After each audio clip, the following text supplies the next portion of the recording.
Nausok!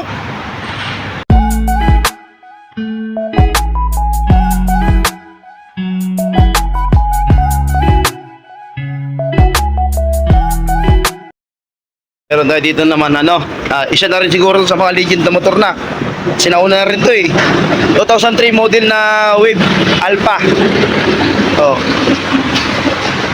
Di bali matagal na siyang na-stock, halos 3 years na na-stock na hindi umaandar. Di bali ang gagawin mo natin, papalinis mo natin kay Kuya yung partner. Kasi chinik ko to kanina, ito. Kahit ganun katagal niyang na-stock, may kuryente pa naman. Kaso ito talagang battery niya, deadbad na to. Ang sabi ni customer, papalitan niya na lang daw ng bago. Ngayon, kahit hindi napalitan muna ng bago yan kasi aandar naman to kahit walang battery. Paandarin lang natin. Isa na to sa mga old na motor natin dito sa Pilipinas. Honda Wave Alpha na kakaalam ko 100 to or 125. Pero hindi ganito yung Wave Alpha na 125 100 lang yata to.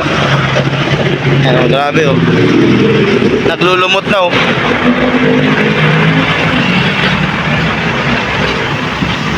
yung kadena niya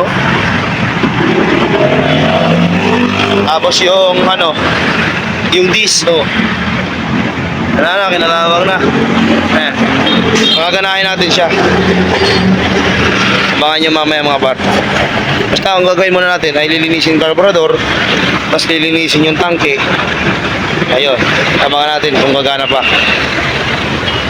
Grabe yung latak yan Ay grabe yung sa GTX niya talaga naman, stock na stock talaga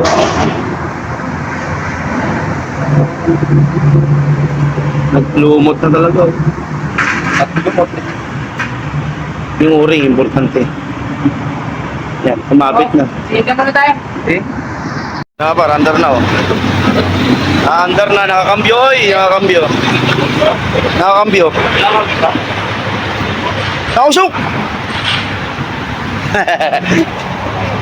Pwede siya sir. sige po, pwede po ay